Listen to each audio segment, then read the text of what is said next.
2:44 a.m. Eastern European Time. The Black Sea at this hour runs under a low-pressure system that has been building for 3 days from the north. Sea state 3, wind 22 knots from the northeast, visibility 12 kilometers in intermittent rain. At Mihail Koghalniceanu Air Base on the Romanian Black Sea coast, 2 F-16s from the NATO Baltic Air Policing rotation are at 30-minute alert status.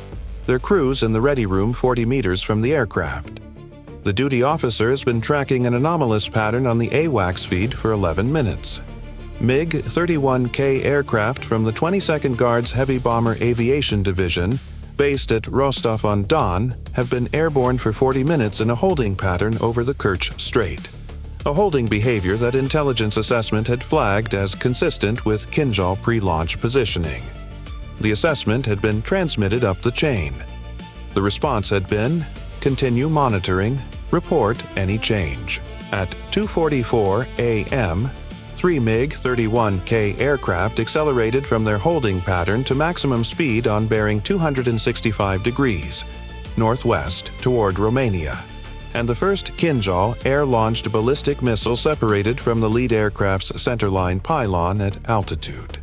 The Kinzhal, designated Kh-47M2, was not a cruise missile. It was not a glide vehicle. It was an air-launched ballistic missile adapted from the Iskander-M ground system, released at altitude from a MiG-31K traveling at approximately Mach 2.5, which gave the weapon's boost phase a starting velocity that the ground-launched Iskander could not replicate. From release at altitude to impact, approximately 10 minutes depending on target range. Peak velocity in the terminal phase, assessed at Mach 10 to Mach 12.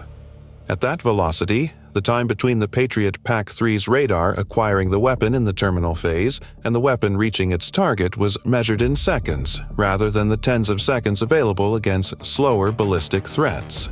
3. MiG-31Ks released 9 Kinzhal missiles in a 22-second window between 2:44 a.m. and 2:45 a.m. The release geometry had been calculated to place all 9 weapons in a convergent pattern that arrived at their respective targets within a 90-second window, denying any defensive system the time to reassess and reallocate interceptors between sequential engagements. The 9 targets: Mihail Koghalniceanu Air Base Runway Complex, Deveselu NATO Missile Defense Site in southern Romania, the Aegis Ashore installation that represented the primary NATO ballistic missile defense layer for southeastern Europe, Câmpia Turci Air Base in central Romania, Graf Ignatievo Air Base in Bulgaria, Bezmer Air Base in Bulgaria, the NATO Forward Logistics Node at Constanta Port, the NATO Signals Intelligence Facility in the Dobruja region, the NATO Command Coordination Hub at Bucharest Otopeni Military Section, and 1 maritime target, the U.S. Navy guided missile destroyer operating in the western Black Sea under Freedom of Navigation Protocol, 87 nautical miles east of the Romanian coast. The selection of those 9 targets communicated the operational logic with precision. Mihail Koghalniceanu, Câmpia Turci, Graf Ignatievo, and Bezmer were the 4 NATO air bases whose combined strike capacity represented the conventional air response to any Russian military operation in the Black Sea region. Deveselu was the Aegis Ashore installation, the fixed NATO BMD asset that the Russian Federation had been characterizing as a strategic threat for 11 years and had publicly announced its intention to hold at risk.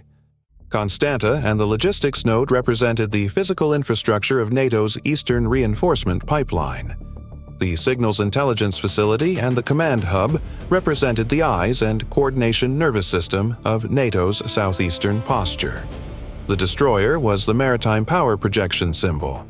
Its presence in the Black Sea under freedom of navigation was a statement the Russian planners had decided to respond to kinetically rather than diplomatically.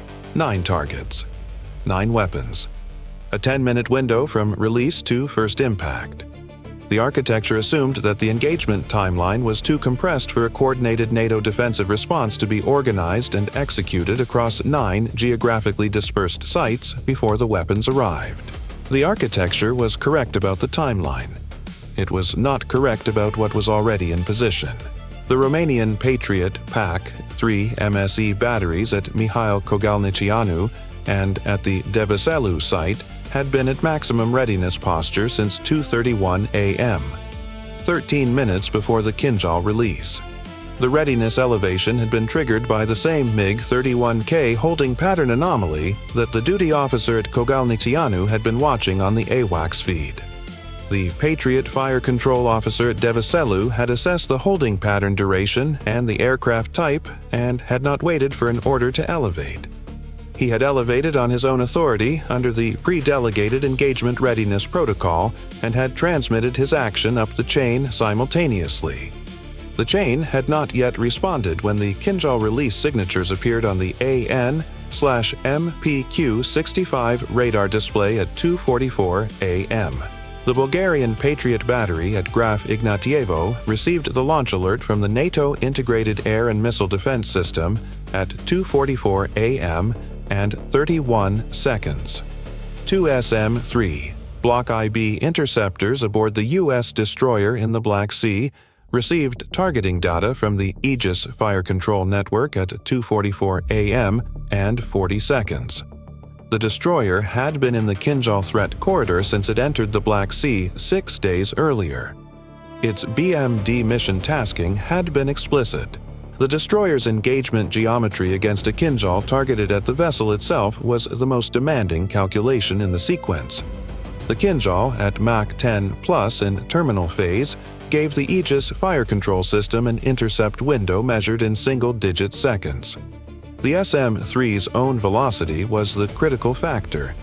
It had to reach the intercept point before the Kinzhal did, and the intercept point had to be calculated against a target moving at a speed that made any fire control solution degrade from the moment it was generated. The destroyer's engagement computer had been running predictive trajectory models against the Kinzhal threat profile for 6 days. The model was not theoretical. It was a pre-solved engagement solution waiting for a target track to plug into it. The Kinzhal targeting the destroyer was acquired by the Aegis SPY-1D radar at 2:47 a.m. as the weapon entered the radar's optimal detection range on its terminal trajectory. Engagement solution generated in 2.1 seconds. First SM-3 Block IB released at 2:47 a.m. What happened in the next 41 seconds defined the engagement. The SM-3 Block IB reached its intercept point at 2:48 a.m. The Kinzhal's terminal velocity was at the upper bound of the assessed envelope, Mach 11.4, a figure that placed the weapon at the edge of the SM-3 Block YB's designed engagement capability. The intercept vehicle's guidance system had 0.4 seconds of terminal correction window. It used all of it. The kinetic hit-to-intercept vehicle achieved proximity parameters. The intercept vehicle passed within 4.2 meters of the Kinzhal's body. At Mach 11.4, the relative closing speed of the two vehicles meant that 4.2 meters was simultaneously very close and potentially insufficient, depending on the precise geometry of the kinetic energy transfer. The Kinzhal's warhead section was structurally compromised. Its guidance system was severed. Its ballistic trajectory from that point was uncontrolled. The uncontrolled Kinzhal impacted the Black Sea at 2:48 a.m., 2.3 nautical miles north of the destroyer's position. The impact generated a surface disturbance visible on the ship's radar at a range that caused the bridge watch officer to grip the chart table. The weapon had been neutralized. The ship was undamaged. The intercept had been the closest Kinzhal engagement NATO had conducted against a live weapon. It would be studied in every missile defense program office in the alliance for the following decade. The second SM-3 was retained in reserve. It was not needed. At Deveselu, the Kinzhal targeting the Aegis Ashore installation arrived on a near-vertical terminal trajectory. A deliberate release geometry selected to maximize the difficulty of the PAC-3 engagement. The PAC-3 MSE's engagement envelope against a near-vertical Mach 10 terminal track was at the outer boundary of the system's designed performance. The fire control officer had one PAC-3 round assigned to this track. He assessed the intercept probability at 61% on first engagement and allocated a second round simultaneously, a decision that consumed 2 of his 8 ready interceptors for one track, but that he assessed as justified given the target and the geometry. Both PAC-3 rounds were released within 0.8 seconds of each other on divergent approach vectors designed to bracket the Kinzhal's terminal path. The first round missed. The Kinzhal's Mach 10 terminal velocity placed it outside the first round's lethal radius by 11 meters at closest approach. 11 meters at that closing speed, representing 0.003 seconds of additional flight time. The second round intercepted the Kinzhal at 3,100 meters altitude. Structural defeat confirmed. Debris impacted the access road to the Deveselu installation perimeter, 340 meters from the outermost radar array. No equipment damage. No personnel in the debris zone. The installation was operational. At Mihail Kogalnicianu, 2 Kinzhals arrived on separate approach vectors spaced 14 seconds apart, a sequencing designed to force the PAC-3 battery to engage the first weapon and then immediately manage the second before its fire control system had fully assessed the first engagement. The first Kinzhal was intercepted at 4,800 meters altitude. The second arrived during the fire control system's post-engagement assessment cycle and required a manual priority override by the battery commander, a 4-second intervention that reacquired the track and released a PAC-3 round at 2:51 a.m. The intercept occurred at 2,700 meters altitude, 6.1 kilometers from the runway threshold. Debris field in agricultural terrain west of the base. The runway remained operational. The 4-second manual override would be flagged in every post-engagement analysis as the moment where the engagement sequence had come closest to producing a different outcome. 4 seconds. The battery commander had been in that seat for 3 years and had conducted the manual override drill 140 times. The 141st repetition was operational. At Graf Ignatievo, the Bulgarian PAC-3 battery engaged the inbound Kinzhal at 2:51 a.m.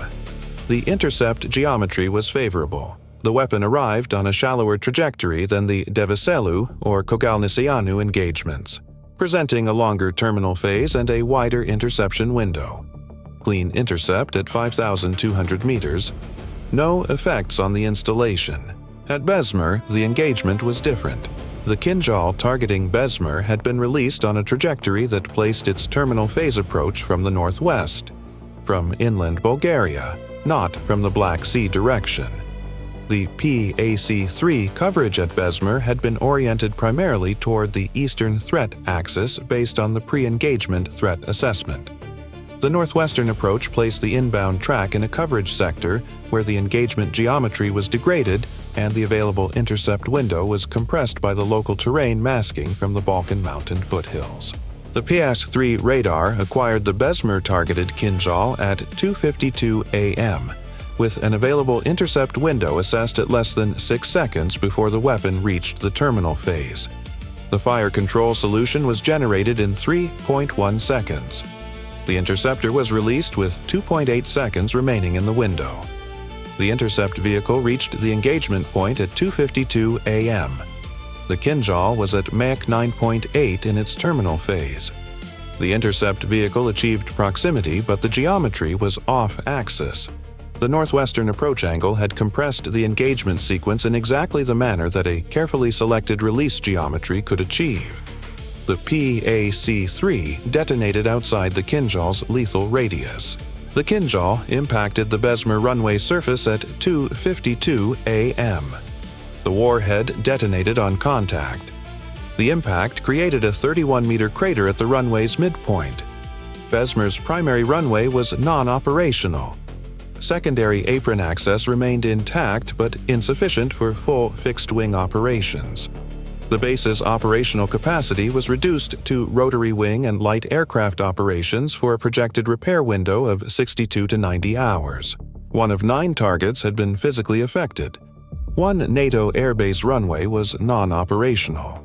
The remaining 4 Kinzhal weapons, assigned to the Constanta logistics node, the signals intelligence facility, the command coordination hub at Otopeni and Kh-47M2 were engaged by the Patriot and SM-3 architecture in sequence between 2:49 a.m. and 2:54 a.m.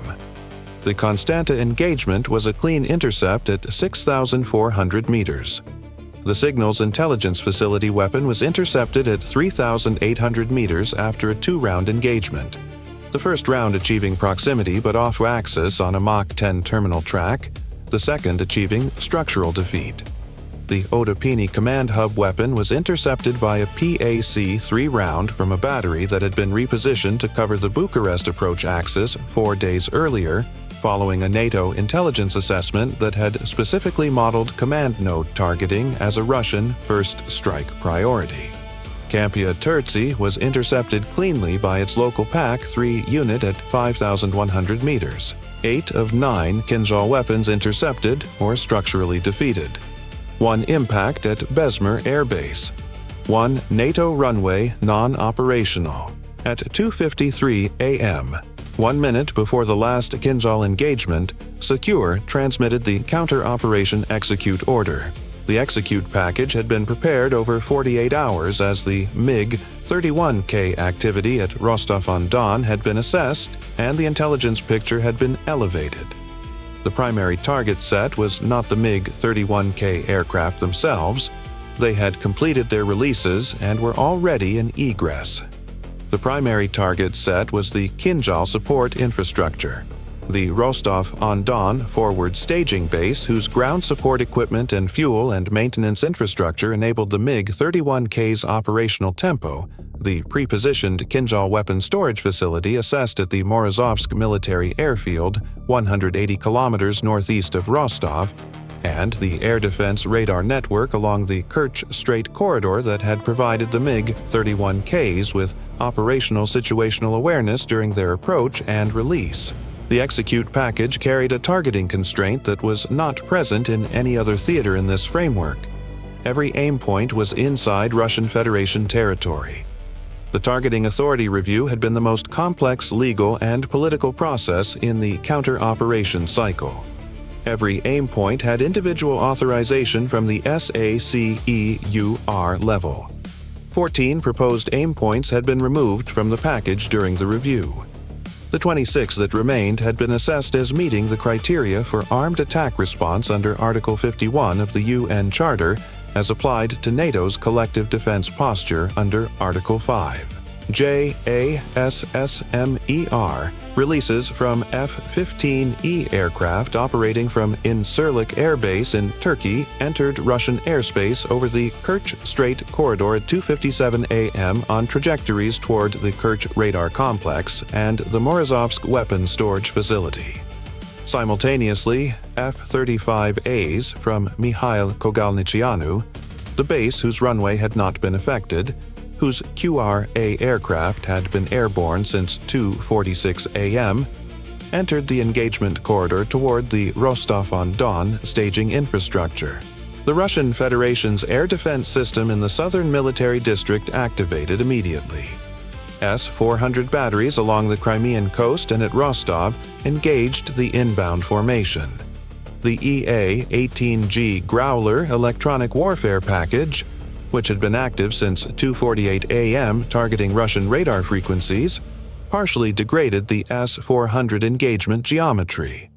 4 S-440N6 missiles were fired. 3 were defeated by a combination of F-35A low observable characteristics and the Growler jamming package.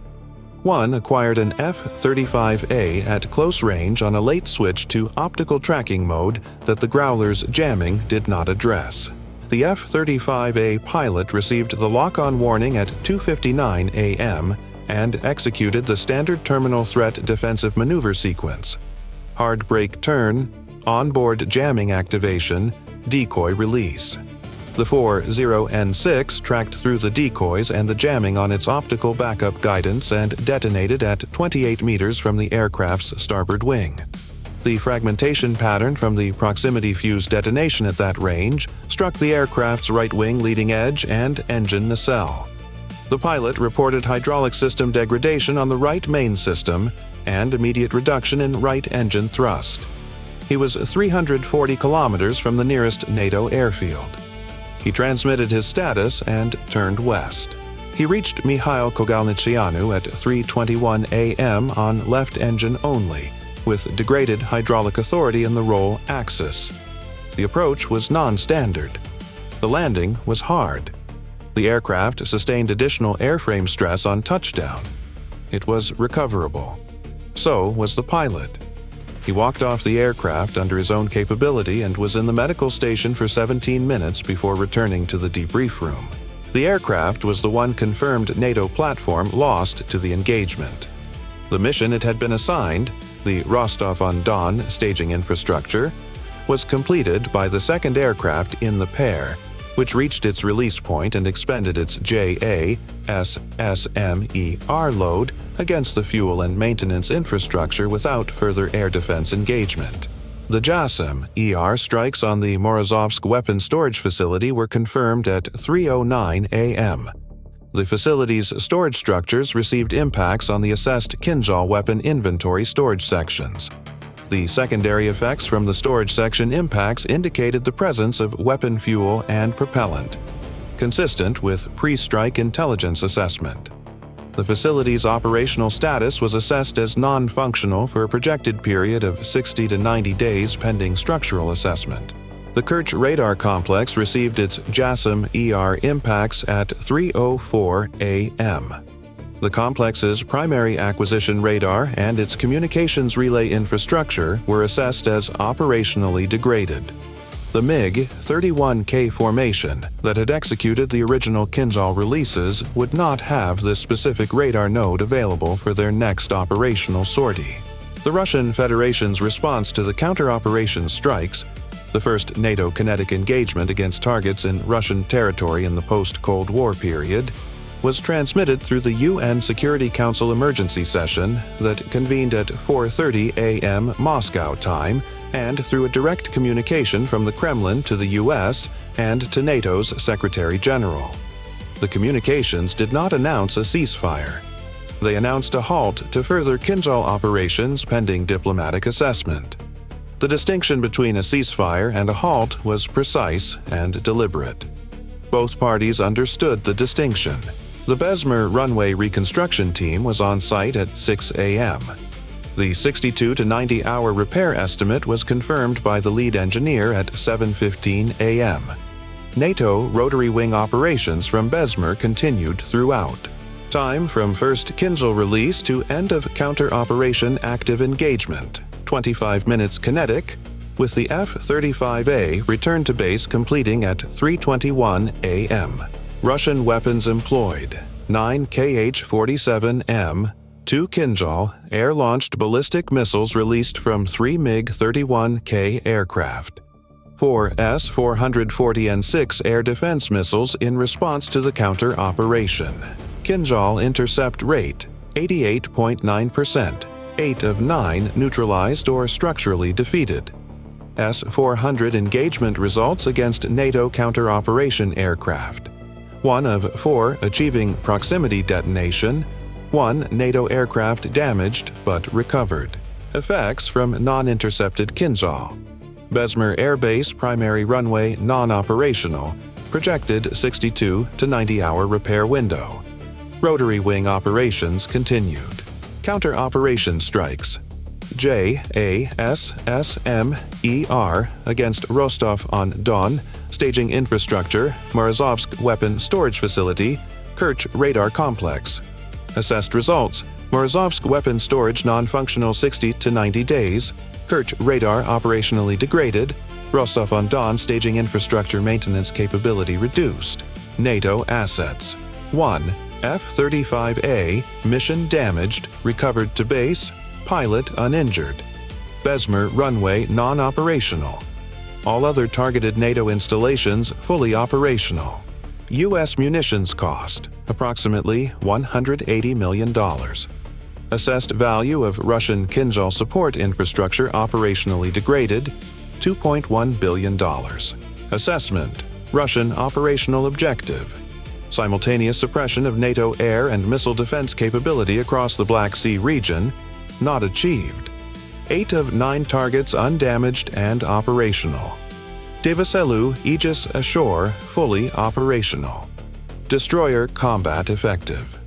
Kinzhal second salvo capability degraded through counter-operation strikes on storage and staging infrastructure. The Russian Federation had developed the Kinzhal over 9 years specifically to hold NATO fixed infrastructure at risk through a speed and trajectory combination that the existing NATO defenses could not reliably engage. At the moment of its operational employment, the defenses it had been designed to exceed had been upgraded, repositioned, and pre-solved for exactly this engagement geometry. The weapon had achieved 1 confirmed effect out of 9 targets. The margin: 4.2 meters on the destroyer intercept, 11 meters at Deveselu, 4 seconds of manual override at Koghalnicianu, was real. The outcome was not.